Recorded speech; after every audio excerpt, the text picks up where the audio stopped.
दोस्तों, मेरा नाम विनोद कुमार जोशी है और मैं काठमांडू का रहने वाला हूँ। दोस्तों, ये घटना मेरे साथ आज से काफ़ी दिनों पहले हुई थी।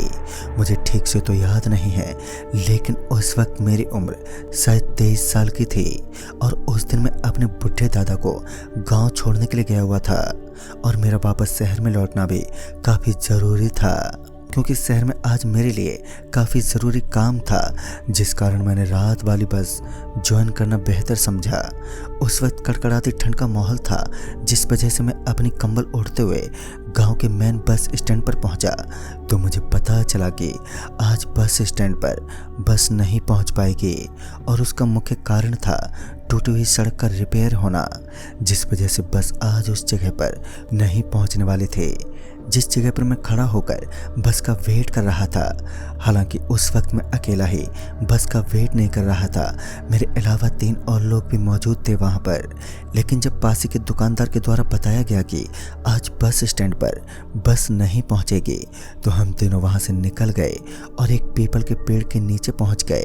दरअसल उसी पीपल के पेड़ के नीचे एक बड़ा सा चबूतरा बना हुआ था और शायद उसी जगह पर बस भी पहुंचने वाली थी। तभी हमें बस के हॉर्न की आवाज़ सुनाई दी।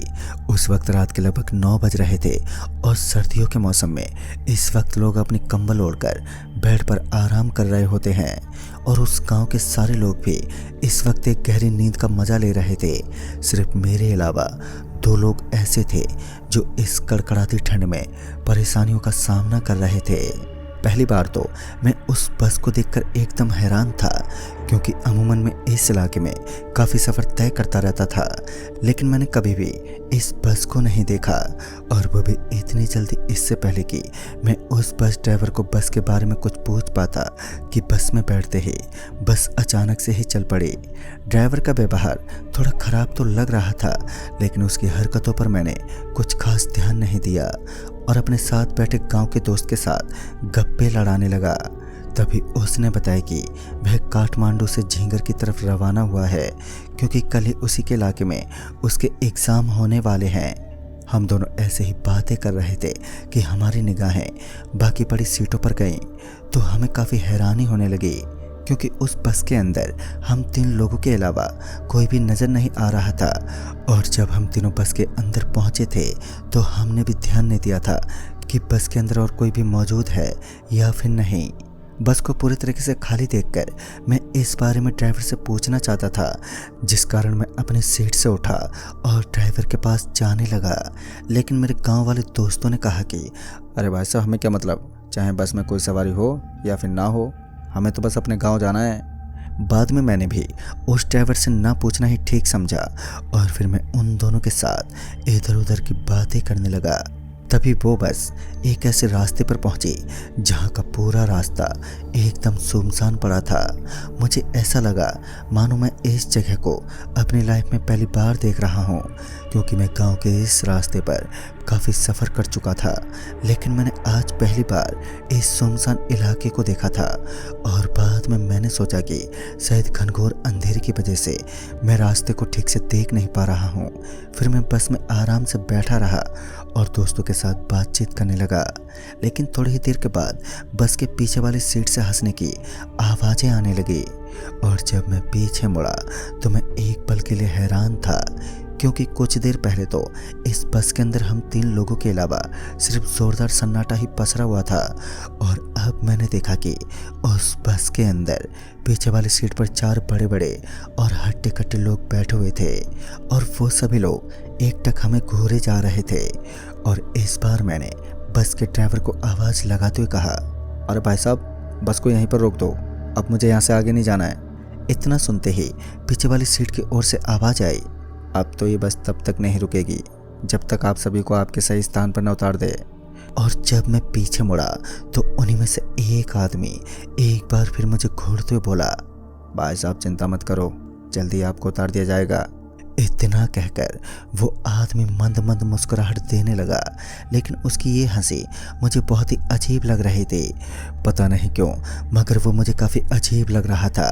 बाद में मैंने अपने दोनों साथियों को भी उनके बारे में बताया, लेकिन उन दोनों को भी वो चारों शख्स काफ़ी अलग लग रहे थे।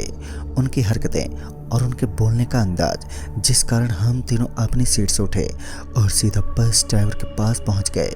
मैंने उस बस ड्राइवर से पूछते हुए कहा कि अरे भाई साहब, ये 4 लोग कुछ देर पहले तो बस में दूर दूर तक नहीं थे और अब इतनी जल्दी कहाँ से आ गए? पहले तो उस ड्राइवर ने हमें कोई जवाब नहीं दिया और बाद में बोला, कौन 4 लोग? मुझे तो आपके अलावा इस बस में कोई भी दिखाई नहीं दे रहा है। वो एक बार भी पीछे नहीं पलटा और मैंने कहा, अरे आप पीछे तो देखिए, वो बैठे हैं ना। लेकिन अब की बार जब हम तीनों ने पीछे मुड़कर देखा तो हमारे दिल की धड़कनें तेज होने लगी, क्योंकि सच में बस के अंदर दूर दूर तक कोई भी नहीं था। बस ड्राइवर पहले की तरह ही अभी भी बस को ड्राइव करने में जुटा हुआ था। और उसके बाद हम तीनों दोस्त वापस आकर अपनी सीट पर बैठ गए। लेकिन अब हमें उस बस के अंदर कुछ ना कुछ तो गलत लग रहा था, क्योंकि उस ड्राइवर ने बिना देखे ही सब कुछ बता दिया था कि बस के अंदर हमारे अलावा कोई भी मौजूद नहीं है। मुझे तो उस बस ड्राइवर पर भी शक होने लगा था। एक तो बस के अंदर ड्राइवर के अलावा कंडक्टर भी मौजूद नहीं था, और ऊपर से बस के अंदर हो रहे छोटे मोटे हादसे किसी घटना की तरफ इशारा कर रहे थे। और तभी मेरे फ़ोन की रिंग बजने लगी, और जब मैंने फ़ोन देखा तो मेरे फ़ोन पर अंकल थे जो उसी गांव में रहते थे। तभी अंकल ने बताया कि मेरा कुछ सामान घर पर ही छूट गया है, जिस वजह से वह मुझे अपना सामान देने के लिए बस स्टैंड पर पहुंचे। तो पता चला कि वो वहां पर नहीं था। उसके बाद अंकल ने मुझसे पूछते हुए कहा कि बेटा, यहाँ से गुजरने वाली उस समय की बस तो मेरी आंखों के सामने से गुजर चुकी थी। उन्हें समझ नहीं आ रहा था कि आखिर मैं किस बस के अंदर पहुंच गया हूं। फिर मैंने उन्हें पूरी बात बताई कि मैं इस वक्त किस बस के अंदर सफ़र कर रहा हूं। मेरी बातें सुनकर मेरे अंकल मुझ पर भड़कते हुए बोल पड़े, बे पागल है क्या? तुझे पता भी है कि वह बस कहाँ जाएगी? इतने में ही मेरा फ़ोन मेरे हाथों से छूट गया और वो नीचे गिर पड़ा। और नीचे गिरने की वजह से मेरा फ़ोन पूरा कचूमर सा बन गया, और उसके बाद मेरा फ़ोन स्विच ऑफ हो गया। मैंने अपने फ़ोन की दशा देखी तो मैंने देखा कि अब मेरा फ़ोन पूरे तरीके से टूट चुका है। लेकिन मुझे इतना दुख नहीं था, क्योंकि वह काफ़ी पुराना होने के साथ साथ काफ़ी बोरिंग भी लगने लगा था। खैर बाद में मैंने अपने साथ सफ़र कर रहे दोस्त का फ़ोन लिया और अपने अंकल को फ़ोन किया। फ़ोन लगाने के बाद उन्होंने मुझे जो बताया उसे सुनकर मेरे रोंगटे खड़े हो गए। दरअसल उन्होंने बताया कि इस वक्त मैं जिस बस के अंदर सफ़र कर रहा हूँ वह बस वीरान पड़े जंगल के अंदर से गुजरते हुए ऐसी जगह पर पहुँचने वाली है जहाँ से बचकर निकलना किसी भी इंसान के लिए आसान नहीं होता। मैं अपने अंकल की बातों को काफ़ी गौर से ही सुन रहा था कि उन्होंने मुझे बताया कि उस बस के सामने की तरफ अगर लाल लाल रंग का बड़ा सा एक धब्बा लगा हुआ है तो ये समझ लेना कि अब तुम मौत के दूसरे दरवाजे के पास पहुंच गए हो, जहां से बचकर निकलना तुम्हारे लिए आसान नहीं है। और तभी मैंने अपनी नज़रें बस के सामने वाले कांच की तरफ गड़ाई तो अंधेरे में मुझे कुछ साफ साफ दिखाई नहीं दिया, जिस वजह से मैंने फ़ोन की टॉर्च को ऑन किया और बस के सामने की तरफ देखने लगा। और फिर देखने के बाद तो मेरे तो रोंगटे ही खड़े हो गए, क्योंकि अब मुझे विश्वास हो चुका था कि ये तो वही बस है जिसके बारे में अंकल बता रहे हैं। उस बस के आगे वाले कांच के ऊपर एक बहुत ही बड़ा लाल धब्बा लगा हुआ था, जो इस बात को साबित कर रहा था कि यह बस कोई नॉर्मल बस नहीं है। फिर मैं उस बस से नीचे उतरने का कोई बहाना ढूंढने लगा। इससे पहले मैंने उन दोनों दोस्तों को भी यह सब बातें बताई कि यह बस बिल्कुल ठीक नहीं है। और फिर हम तीनों उस बस से जल्द से नीचे उतरना चाहते थे। फिर मैंने उस ड्राइवर को आवाज़ देते हुए कहा, अरे भाई साहब, ज़रा बस तो रोक दो, मुझे काफ़ी ज़ोर से बाथरूम लगी है। लेकिन मेरी बातों का शायद उसके ऊपर कोई फ़र्क ही नहीं पड़ा। मैं उसके पास जाकर भी चिल्लाता रहा, लेकिन उसने बस को नहीं रोका। और मैं इस बात को अच्छे से जानता था कि अगर मैंने ड्राइवर के साथ छेड़खानी की तो फिर वह मुझे बस से नीचे फेंक देगा, और मैं तो यही चाहता था। फिर थोड़ी ही देर के बाद उस ड्राइवर के कंधे पर अपना हाथ रखा और उसे बोलने लगा, भाई साहब ज़रा बस रोको।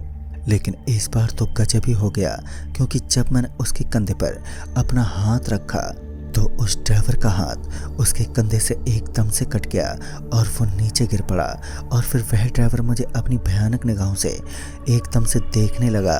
वह मुझे लगातार घूरे जा रहा था और मैं उसकी निगाहों से काफ़ी ज़्यादा डरता हुआ पीछे खिसकने लगा। यह नज़ारा मेरी ज़िंदगी का सबसे भयानक और डरावना नज़ारा था, जिसे देखने के बाद मेरा दिल अब दहल चुका था, क्योंकि मैंने देखा कि उस ड्राइवर का पूरा चेहरा एकदम सफ़ेद था। और सबसे डरा देने वाली बात तो ये थी कि उसकी आंखों के अंदर एक लाल लाल तेज डरावनी रोशनी चमक रहे थे। चलती हुई बस के अंदर भी वह बस ड्राइवर अपनी सीट से उठा और हमारी तरफ बढ़ने लगा। यह खतरा इस कदर हमारी तरफ बढ़ रहा था मानो आज हमारी मौत निश्चित है। फिर मैंने उन दोनों दोस्तों को अपने साथ चलती हुई बस से नीचे कूदने का इशारा किया और हमें ना चाहते हुए भी उस भागती हुई बस के अंदर से नीचे कूदना ही पड़ा।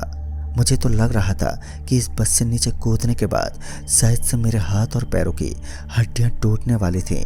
बाद में मैंने सब कुछ भुला सा दिया और मैं नीचे कूद गया। जब मैं बस से नीचे कूदा तो अपने उन दोनों साथियों के साथ एक वीरान पड़ी खंडर सी जगह पर पहुंच गया, जहां चारों तरफ कच्चे मकान बने हुए थे। लेकिन हमें समझ ही नहीं आ रहा था कि आखिर हम इस जगह पर कैसे पहुंच गए। लेकिन हम जिस जगह पर पहुंचे थे वह जगह बहुत ही ज़्यादा डरावनी लग रही थी। पहले तो मैं वहां से निकलने का रास्ता ढूंढने लगा और फिर जब मुझे रास्ता नज़र आया तो मैं अपने उन दोनों दोस्तों के जो गांव के रहने वाले थे उन्हें लेकर उस रास्ते की तरफ निकल पड़ा। सच बताऊं तो उस दिन जब मैं उस जगह से निकल रहा था तो अचानक ही मेरे रोंगटे खड़े हो गए और उसके बाद जो हुआ उसे देखने के बाद तो हम तीनों दोस्त एकदम से कांप उठे, क्योंकि इस बार हमने पाया कि उसी बस का ड्राइवर सड़क के बीचों बीच लेटा हुआ था और उसके शरीर के अलग अलग टुकड़े हो रखे थे। हम तीनों ने ज़्यादा सोचना और समझना ठीक नहीं समझा और वहाँ से तेज तेज भागने लगे। हम लोग जल्दी से जल्दी उस जगह से निकल गए और एक छोटी सी झोंपड़ी के पास पहुँच गए। और उस झोंपड़ी के पास पहुँचने के बाद हम तीनों ने एक बूढ़े आदमी से मदद मांगी और फिर पूरी रात वहीं पर हम बैठे रहे। और फिर जब हमने इस घटना के बारे में बताया तो उस बूढ़े आदमी ने कहा कि तुम समझो तो वह एक भूत था और तुम समझो तो वह एक काली शक्ति। अब वह बूढ़ा आदमी हमें उसके बारे में बताना क्यों नहीं चाहता था ये तो हमें भी नहीं पता था, लेकिन दोस्तों उसके तुरंत बाद से मैं रात में कभी भूल कर भी बस में जाने की हिमाकत नहीं करता। तो दोस्तों इस कहानी में बस इतना ही। कहानी आपको पसंद आई हो तो लाइक शेयर ज़रूर करें और साथ ही हमें कमेंट बॉक्स में ज़रूर बताएं। तो मैं आपका दोस्त राजकुमार जल्द ही मिलूँगा ऐसे ही एक और नई कहानी के साथ। तब तक के लिए बाय and take care.